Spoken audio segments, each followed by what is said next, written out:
All right, there were 4 performance bonuses tonight. Pauliana Viana, Hernandez, Marquez, and Usman. They all won $50,000. Congratulations. Dana, the main event turned out to be every bit as good, I think, as anybody could have hoped. Yeah. What were your thoughts on what you saw out there tonight? I've been waiting for this fight for a year. I was excited for this fight. I knew this fight was going to be great. You know, for all the attributes that Usman has, his chin is probably his best one. This guy's got a chin from hell. He took some big shots tonight and just kept coming forward. And, yeah, I was just talking to him back there. You know, he said, yeah, he buzzed me with that first shot. But, you know, I've been there with him before. He always throws. He said he used to get hit with that punch when they used to spar. And, you know, basically just made him mad. And he said, I'm going to finish him. So, yeah, the kid's the real deal, man. He breaks GSP's consecutive win streak record tonight. And for the people that know, for the people that actually know about fighting, they know that this win tonight was a big deal over a very motivated, well-trained, mentally tough, confident, badass kid. You know, over the years, it's funny because, you know, you've had stars that are incredibly talented that take a while to take off, right, to really get the respect they deserve. I mean, famously, like Anderson Silva didn't get respect for a long time. Do you feel like a night like tonight where he's tested, you know, he shows character, he wins in a way that's exciting, not necessarily just grappling? Do you think this might be a moment where his star does start to rise a little bit? Yeah, you never know when that's going to happen. Listen, this guy's got nothing but badass dudes lined up ahead. I mean, he's still got... He should have, if he doesn't have the respect now, he should have got it after the Covington fight. I can't stop talking about the Covington fight. It's one of the greatest fights I've ever seen.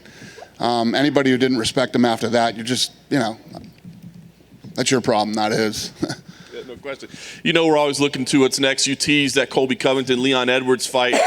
Was any progress made over the last, you know, day on that?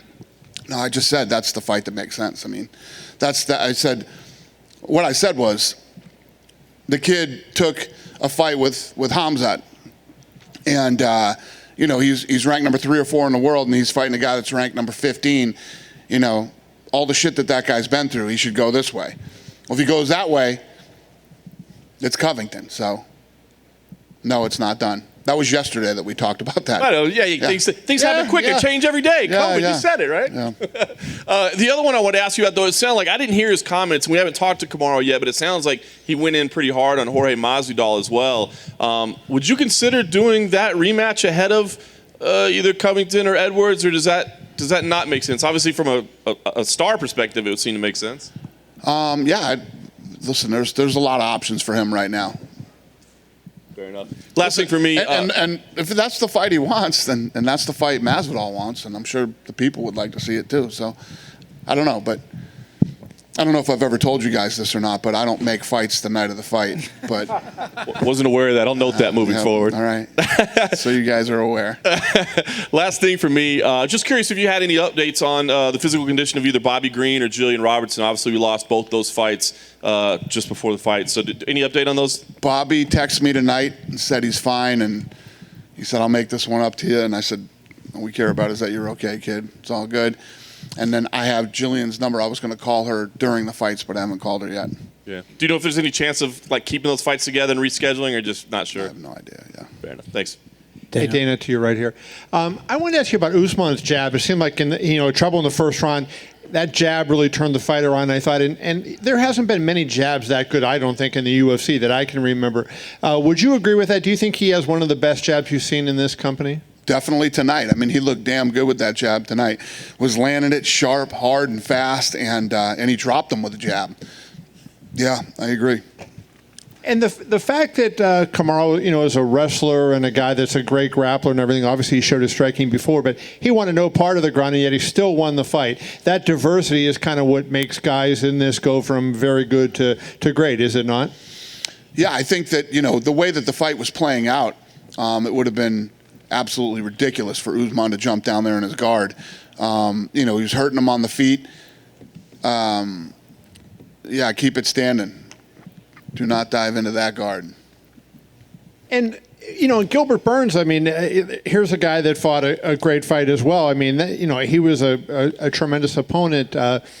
What do you think was the key to him getting to where he was? Because this was a guy that, he had a great record, obviously, but did not look like a championship contender at lightweight. In this weight class, he looked like a killer. Do you think it was just the weight, or was there something else he did? Well, I think it was absolutely the weight. I mean, when you look at what he's done since he moved up, it was definitely the weight.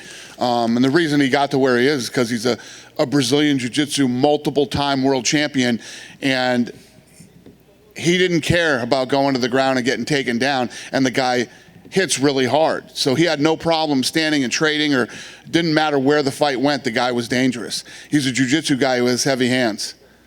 And then last thing, to go back to Kamaru, you think of like Joe Louis had the long, whatever it was, 25, consecutive wins and everything.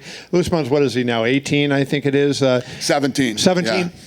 How long is it realistic with the kind of guys he's going to be facing, in your opinion, to go? Do you think he could get to 20 consecutive wins? That's why I was talking the other day during all the press, and I was saying, people kept asking, when do you think, is he going to be a breakout star? Is he going to do this? Is he going to do that? I said, what's going to happen is, if you look at all the guys that are lined up that he has to fight next, and he keeps doing what he's doing, we're all going to pop our heads up one day and start talking GOAT. I mean, if this guy can continue, it's not just how are you fighting, are you winning, it's who you're fighting.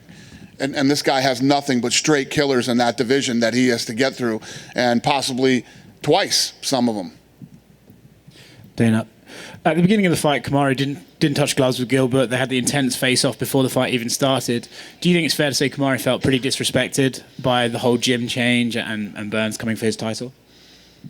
Nah, I don't know if that played into it. I just think a lot of that stuff is either part of the head games or in the moment type stuff. They just, I don't want to touch your glove right now. I want to punch you in the head, So you'll have to ask him that question, but I would imagine that it's more that than disrespect. Obviously, we haven't seen the reaction play out just yet, but do you think it's safe to say that Usman is probably one of the most underrated fighters on the roster? By who? Not by me. Fair enough. Not by me. Yeah, maybe listen, when you look at what, like you guys asked me yesterday, the negative talk going into this fight or whatever, you have casual fans that will come in for the big ones, and then you have hardcore fans that will watch everything, and there's different groups of people that come and go. We can look at who's watching, and know who watches, 10 a year, who watches this. We can do that with the pay-per-views. And you have totally different groups of people that come in for different fighters. And, the people that know. I mean, for anybody to say that Usman's not, you don't know anything about fighting. And that's okay. Maybe you just jump in and you like to watch it because it's the thing to do, and Connor's fighting or this guy's fighting. But if you know anything about fighting and you don't think that Usman is, you really don't know anything about fighting. And last thing for me, a special night for Bruce Buffer tonight. I was just going to give you the opportunity to say what Bruce means to your business and as a member of the brand. Yeah, I think that Bruce is one of the greatest of all time. In that clip that we did on him, I was talking about when we first took this company over and I came in and took over all the production, I was deciding who was going to stay and who was going to go. And, Bruce was one of the guys I obviously kept. And I thought that Bruce had great potential to be who Bruce is today. There's a lot of talk about, obviously, Kamaru possibly like a breakout star in the media and everything, but at what point do the odds makers have to start giving him these massive betting odds? Because he was minus 270 now. I thought they did. I mean, he was a 3-1 dog. I didn't think that this fight was 3-1. I didn't think it was because, in saying that, you're saying that Gilbert Burns is a 3-1. There's no way. Gilbert Burns is not a 3-1 dog, but Usman is that good. He was that good tonight. Then earlier on the night, if you're betting, you bet Gilbert all fucking day at 3-1. Yeah. You know what I mean? Anyway. Earlier on the night, Anthony Hernandez had a big submission win. Talking about odds, he was 30-1 to submit Rodolfo Vieira. So what'd you make of his performance? Incredible, man. Incredible. I mean, that was one of the fights that we picked to be a great fight tonight, and it was. and even the commentators were talking about during the fight, nobody wants to come in and fight this guy. Nobody does. Hernandez did, and it was what we thought it was going to be, man. It was awesome. And then co-main event, what did you think of Alexa Grasso? She looked incredible tonight. Listen, Macy Barber is a gangster. This woman believes that she's going to be the champ before, and she comes back from her injury and she is ready to go. Grasso is a girl that we were looking at a long time ago. We thought like she's going to be the Ronda Rousey of Mexico. You know what I mean? She had a couple of speed bumps in her career, but boy, she's on point now. Her punching is crisp and clean, and the distance, that she kept, and she couldn't look any more perfect tonight, going against an absolute savage. Then finally, did you catch any streamers this time? I know you had a. So it's interesting because, you don't know how into this I am. I'm very, very into this, and not a lot of them were streaming tonight. We were going to go after one of the big ones tonight, and they did not stream tonight. So, yeah, we keep doing what we're doing. Hey, Dana. Yep. Hey, would you say this was the best performance of Kamaru Usman's career so far? I don't know, man. That Covington fight, I just think that him and Colby Covington is one of the best fights I've ever seen. And say what you want, think what you want about Colby Covington. Colby Covington's a bad dude, man, and he dominates everybody that he fights. And he's the real deal. He's very good. And if you look at the war that he and Usman had and how Usman finished that fight, it's one of the greatest fights I've ever seen. So he looked damn good tonight, but he looked really good in that Covington fight. Jorge Masvidal's management just tweeted out, "Tough, let's do it" with Kamaru Usman. Do you like that? Kamaru Usman, Jorge Masvidal, the ultimate fighter this summer. Look at these guys making deals on Twitter. I don't know. I don't know what we're gonna do, but we'll see. And lastly, speaking of Twitter, Nate Diaz, he's been very vocal on Twitter. We don't have a matchup. He doesn't want to do 155. Talks about 170, trading barbs with Conor McGregor, Leon Edwards.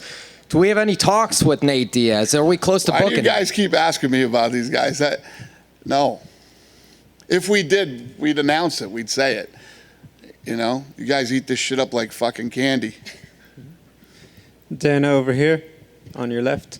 Dana, obviously, Kamaru is very proud of his heritage. You have Israel Adesanya, also from Africa. Potentially Francis Ngannou could become heavyweight champion by the end of next month.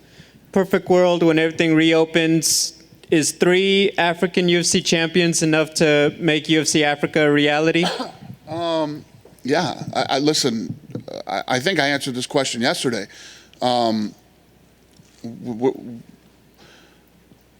we went to the Middle East, we have tons of Middle Easterners fighting on the card. When we go to Asia, we have lots of Asians fighting on the card. When we go to England, we have lots of English and Europeans fighting on the card.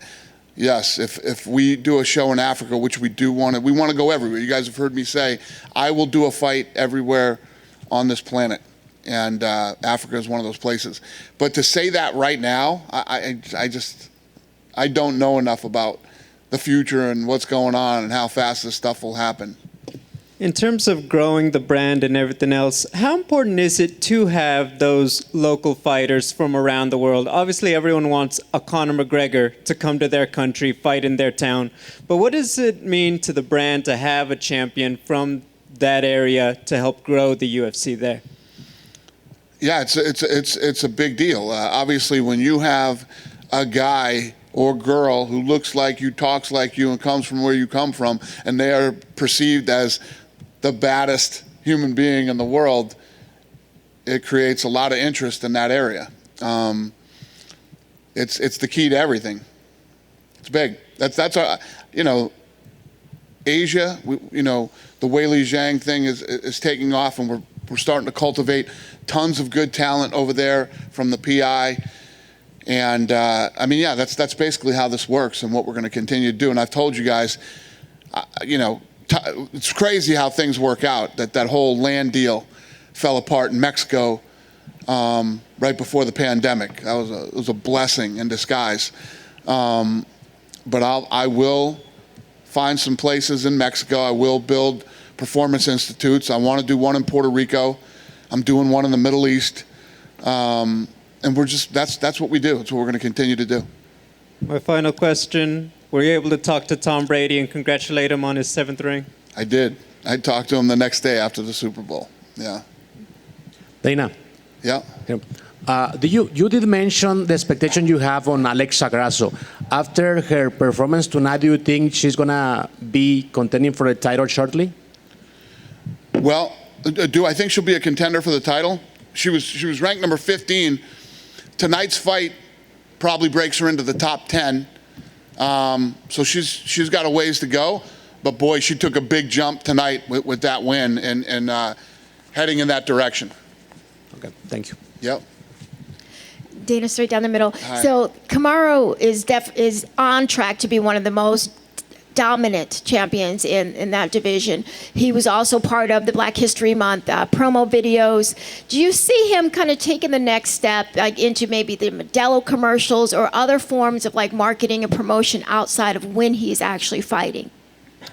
Yeah, I mean, I think that's been the big topic of discussion here tonight. I mean, you know, at what point to those type of people start to recognize Kamaru Usman and how good he is? And he's a good guy. He's well-spoken, you know, good family guy. He's a great dad to his daughter. He's got an unbelievable backstory. Dresses really well too. I mean, he's the whole package. The guy's got the whole thing. It's just, you know, when are people going to notice? Well, people could be your friends over at Endeavor, right? People could be they're my friends? I mean, you are tied to Endeavor. And yeah, I'm also tied to 475 fighters that all need to be promoted. It's like, you know, to just say, oh, Endeavor can take them and do this and that, it's really not that easy, especially in this climate right now. You don't see a lot of sponsors throwing a lot of money around these days. We're in a really weird place right now. So it's just not that type of environment right now. I want to ask you real quick about Macy Barber. Those guys aren't even open yet. Those guys aren't going back to work till God knows when. Yeah. So just want to ask you real quick about Macy. She's 22. You know, what did you see from her tonight, even in the loss that you think she can be building on? She's tough. Man. She's a savage. Yeah. She's a savage. She's one of the most ambitious and toughest, you know, young women that I've ever met. So I expect nothing but big things for her. She's a baby still, too. She's young. She's got nothing but time. You know, I know she put this unbelievable pressure on herself to be a champion before John Jones. And it's good to have set goals for yourself. But she's a baby, man. She's got nothing but time, and she's only going to get better. Yeah, it looks like the first week of March, the Golden Knights are submitting a plan to get fans in. Conference basketball tournaments are going to have some fans in first week of March. Do you guys have plan? I know you have to submit a plan to the governor to show that you can do it. Do you guys have a plan to do that at all? I got plans too. You guys going to? I'm not doing a percentage. I want to sell out. So you won't do anything until it can be 100? No. Okay. It's too nice over here. I like it here. What has that conversation been like to fill the seats? Yeah, listen, I said on ESPN the other day that I was optimistic that by this summer, we could be doing it, either in Florida or here. Good?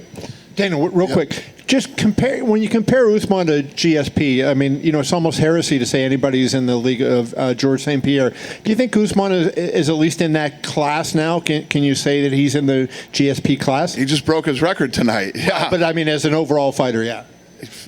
Absolutely. I mean, if you look at what he just did, he just broke his record tonight for consecutive wins. And if this guy keeps rolling, I mean, what we were saying earlier, if Usman can keep doing what he's doing, he's going to go down as the greatest welterweight ever. It's a fact. I mean, you just look at who he's fought and who he has to fight here in the future.